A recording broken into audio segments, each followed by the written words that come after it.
In this video, we're going to talk about one of the most important aspects of setting up your car, and that's the ride height. Now, the ride height itself is pretty easy to understand. It's just the distance between the bottom of your chassis and the ground. So that's not that difficult. But it's really easy to misunderstand how the ride height affects the rest of your setup. And that's where I was when I got started trying to set up my own car. I had some guys at the track who explained to me what ride height was and how to adjust it and those types of things, but I never understood it in a way that allowed me to use it effectively. And that's what we're going to cover in this video. I'm going to help you understand ride height in a way that will help you to get your car to handle the way that you want it to. So why is ride height so important? Well, ride height is your starting point. Think of it as the foundation that you're going to build the rest of your setup on top of. And that's why it's so important to get this measurement right, because the ride height of your car is going to influence how it handles in every area of the track. But the good news is, ride height is really easy to understand, and it's even easier to adjust. One of the most important things to understand about ride height is that it is a decision. It's not an adjustment. So you don't want to get into the habit of constantly changing your ride height to try to make changes based on how the car feels in a given moment. Your ride height should be a deliberate decision that you make based on the track conditions for that particular night. So what you're going to do is you'll go to the track and you'll ask yourself some basic questions. So is the track bumpy or is it smooth? On this night, is it really grippy or is it slick? And once you have that information, then you're going to decide what ride height you're going to be using that night. And once you make that decision, that height is going to be the foundation for your setup. From there, every adjustment that you make, whether it's camber or springs or toe, all of those things are going to be built around the ride height that you've chosen. And anytime that you make an adjustment, you want to go back and remeasure your ride height to make sure that it's still at the original height that you had at the beginning of the night. Remember, ride height isn't a fix, it's your starting point. The easiest way to think about ride height is this. The ride height determines how much room your suspension has to work with. So you might remember that when we're setting up a car, a big part of what we're doing is we're trying to manage how weight gets transferred from one area of the car to the next as you're going around the track. So the suspension is what allows that weight to transfer. So the basic concept is this. The higher the ride height, the more your suspension can travel, the more room it has to transfer that weight. So for example, let's take a look at my street stock. It's pretty low to the ground. It's basically, I can't even fit my hand under it. So it can't travel, the suspension can't travel very far before it bottoms out, see? Now, to contrast that, let's look at something a little bit different. Monster truck. You notice, this one has a much higher ride height, so this thing has a lot of suspension travel. So why that's important is these two cars, the street stock and the monster truck, they're going to handle a whole lot differently just based on the ride height and the amount of suspension travel that allows. Let me go back to the street stock for a second to help you see how different ride heights can work in the real world. So imagine that you've got a car with a really low ride height like this car, or maybe you want to imagine, say, an F1 car. And we're going to send those cars over an off-road track that's really bumpy. So think about going through the rhythm section or the whoop section on an off-road track. What would happen if this car, an F1 car, imagine an F1 car going over the whoop section, right? What's going to happen? Well, it doesn't have the suspension travel to absorb all those bumps, so it's just going to start like rocking all over the place, and it's going to be basically impossible to control, right? Okay, well, let's look at the reverse again. So we go back to our monster truck. What happens if we put this car on a super flat surface? So we're going to run this car on a really smooth surface. We're going to get some speed, and then we're going to go through a corner like we might on a dirt oval or a long straightaway in an off-road corner. What happens? All that weight is going to transfer over onto these outside tires, and with that suspension travel, all that weight comes over, and once those tires grab, it's going to want to come up here, and that's where you end up traction rolling. So you can see, you want to make sure that your ride height matches the track surface. So if it's a really smooth track, you're probably going to lower your ride height a little bit. If it's a really, really bumpy track, you got to give yourself a little bit more ride height to be able to absorb those bumps. So remember, ride height isn't an adjustment. It is a starting point for your setup. So once you've decided on your ride height, every adjustment that you make, whether it's springs or camber or toe or whatever it is, every one of those adjustments assumes that the original ride height hasn't changed. Now let's get into how to actually measure your ride height. The first thing that you need to do when you're measuring your ride height is get your car 100% race ready. And what I mean by that is anything that you plan to have on the car when you're racing needs to be on the car when you're measuring your ride height. So that means all the electronics, the battery should be in and in proper position, and if at all possible, you want to have the body on.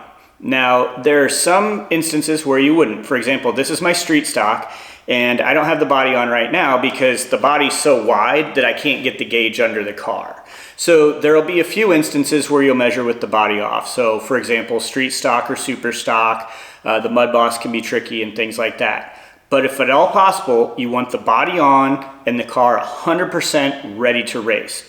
Once you have your car 100% race ready, the next step is to get it properly positioned on a nice flat surface.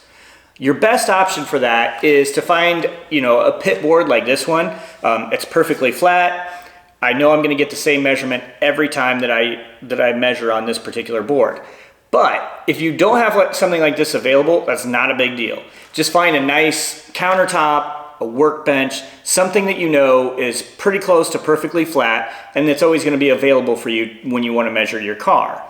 And once you go ahead and do that, we don't want to just set it down nicely so that it sits perfectly, and we don't want to push it down to compress the shocks. We want to get a measurement of the ride height as it will actually be while you're on the track.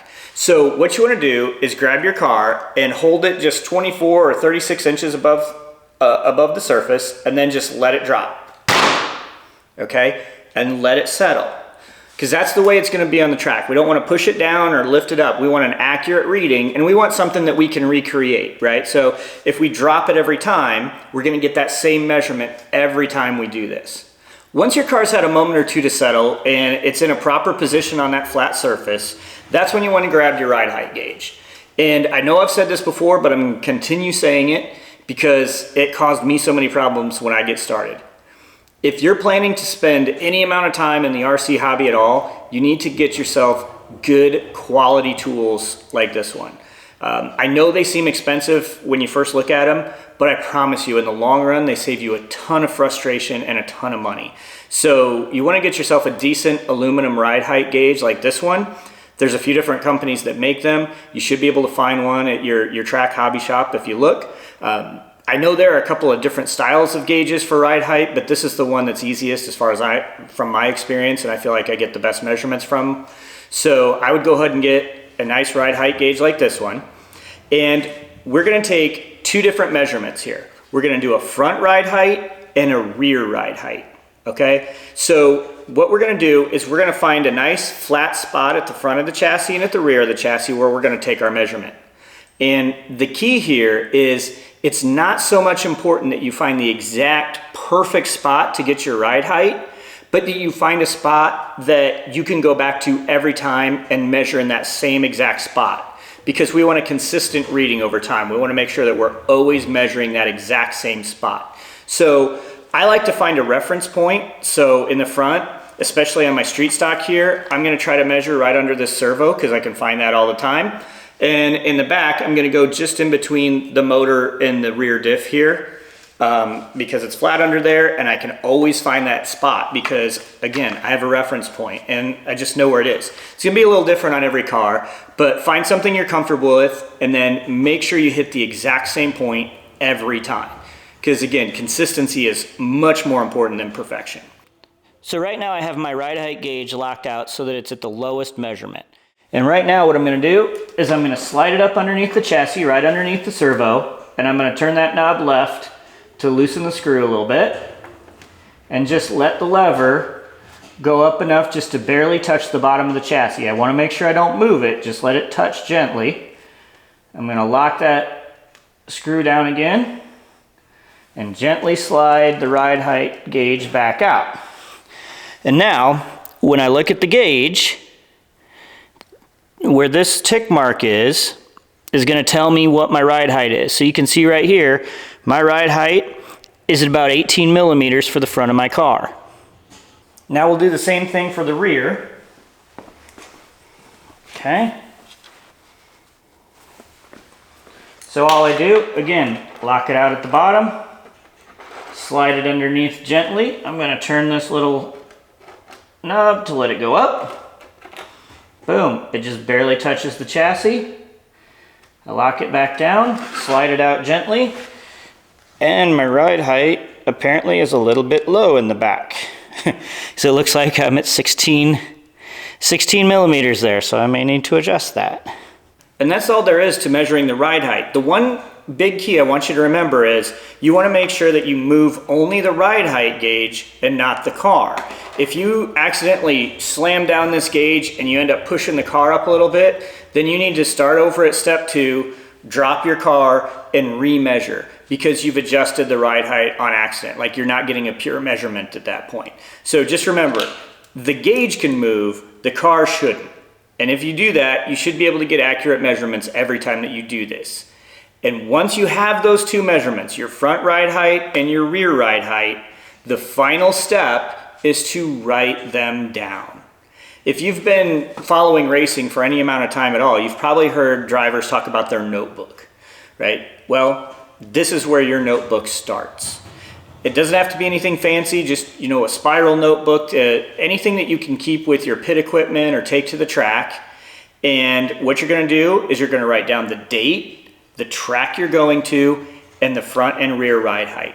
That is gonna be super valuable over the years because it's gonna help you, one, see trends, right? When I run this ride height, everything has felt really good. When I run this ride height, I've had handling issues or whatever. So it's gonna help you see trends, but it's also gonna help you when you go to different tracks because you might not go to a track for a year or maybe 2 years and you think, what was even my setup that day? Well, you can go back, find your setup, and at least get a good starting point before you even get to the track. So a notebook will be super valuable to you over the years. At the start of this video, I told you that adjusting your ride height was just crazy simple. And you're about to find out exactly how simple that is. If you look at each of the springs on your car, they all have what's called spring preload. So that's how much the spring is already compressed when the car is just sitting at rest and not going anywhere. And if you want to raise your ride height, all you have to do is compress those springs a little bit more. So if you add spring preload, the car's ride height will go up. If, by contrast, you take some of the preload out and let that spring be decompressed, so to speak, or get closer to its full height, then the car is going to go down. It's really that simple. So if you want the car to go up, add spring preload. If you want the car to go down, take some of that preload away. That's all there is to it. The two main types of shocks you're going to work with if you're racing an RC are adjustable collar shocks and what are called preload spacer shocks, which those are the ones you're mainly going to see on Traxxas style cars, and we'll deal with those in just a minute. For now, I'm going to show you how to adjust your ride height using these adjustable collar shocks. So if you look at your shocks, you'll see they have this little ring around them and then the shock body's threaded. So if you turn the ring one way, it's going to compress the spring and push it down. If you turn it the other way, it'll let the spring come up and, you know, release some of that tension. Now, one of the first things I'm going to do if I'm setting up a brand new car is I'm going to turn it a little bit to see which direction goes up and which direction goes down so that I know which adjustment I'm making. And then once I've memorized which direction I need to turn the ring to get it to go down and which direction I turn it to make it go up, then I'm ready to take my ride height measurement. So I'm going to do just like we talked about. I'm going to take my ride height gauge, I'm going to slide it under the car and get my measurement.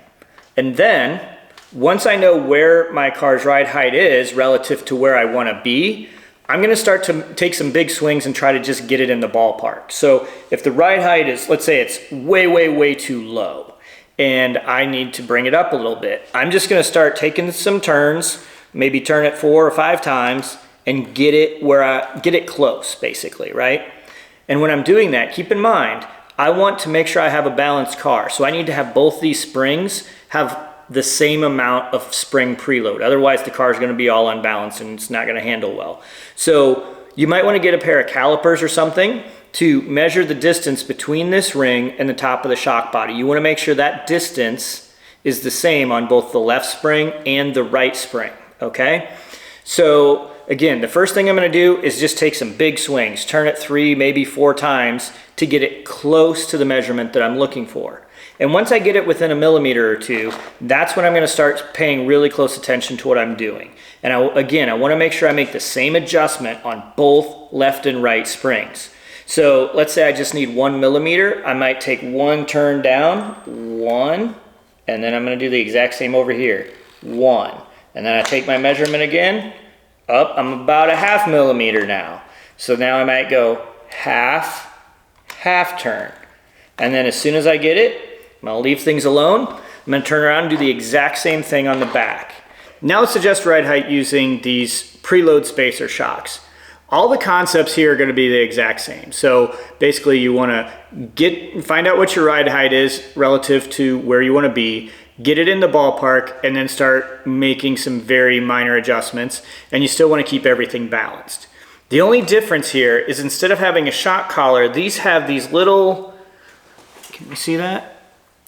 Little spacers that are different sizes that you can put between the spring and the top of the shock body, and that's gonna change the ride height for you.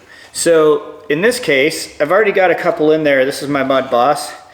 And if I wanna take one out to release some of that preload, all I gotta do is snap them off like that, and there they are. And so now you can see there's less spring preload.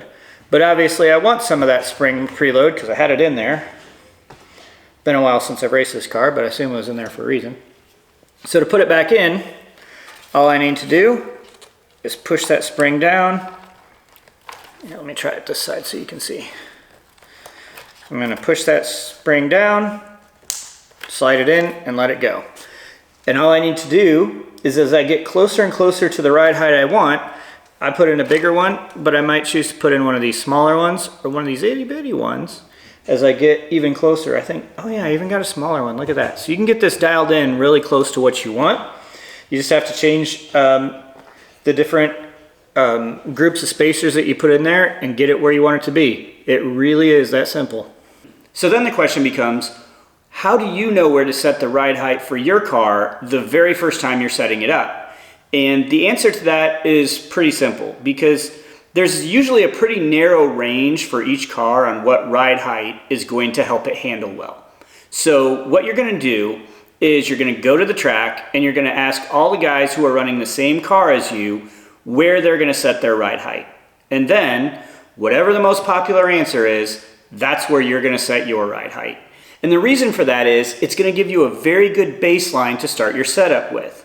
And then if you're consistent about taking notes in your notebook, as you get experience and over a decent period of time, you're going to start to see some trends in terms of what ride heights work best for you and for your car and on which track conditions. At this point, you should have a pretty good idea of what ride height is and how to measure it and how to adjust it and all of that. But the most important thing that I want you to take away from this video is that ride height is not an adjustment. It is the foundation that you are going to build your setup on. Because that's the thing that had me all screwed up at the beginning. I thought ride height was just an adjustment, so I was constantly using it just to try to get the car to rotate or try to get it to, tighten up coming out of the corner or whatever. I had no idea that I was changing the entire platform. And so I couldn't figure out why I couldn't get the car to handle well on a consistent basis. And if that sounds like what you're going through, that might be the same issue for you. Because when you're constantly changing your ride height, every other adjustment you make is becoming less predictable and less consistent because you're constantly changing the foundation that you're putting it on. And that's the big key that I want you to take away from this. When you are setting up your car, the ride height is going to be a decision that you make based on the track conditions on that particular day. And then, once you've made that decision, that's your starting point. That's the foundation that you are going to build the rest of your setup on. And once you can start to look at ride height that way, you are going to be well on your way towards being able to set up your car effectively.